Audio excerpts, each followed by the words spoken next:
రేవంత్ రెడ్డి నరేంద్ర మోడీ గారికి ఎందుకు వినతి పత్రాలు ఇచ్చిండు అని. నేను అడుగుతున్న సన్నాసులారా, నేను ఎక్కడ పోయి ఇంట్లో తలుపులు మూసి కడుపులో తలకాయ పెట్టి కాళ్ళు పట్టుకోలే, చెవులో గుసగుసలు చెప్పలే.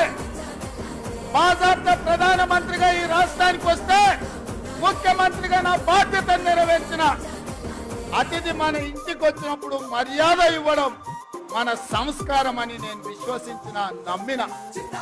రేపు ఒకవేళ భారతీయ జనతా పార్టీ మనం అడిగిన నిధులు ఇవ్వకపోయినా, మనం అడిగిన అనుమతులు ఇవ్వకపోయినా చాకి రేవు పెట్టి చిరిగేదాకా ఉతికే బాధ్యత నేను తీసుకుంటా. నరేంద్ర మోడీ తెలంగాణ అభివృద్ధిలో మనకు సహకరించకపోతే తెలంగాణ రాష్ట్రమే కాదు, దేశంలో అన్ని రాష్ట్రాలు తిరిగి నరేంద్ర మోడీకి వ్యతిరేకంగా నిలబడి కొట్లాడతా అని చెప్పి నేను ఈ వేదిక మీద మాటిస్తున్నాను.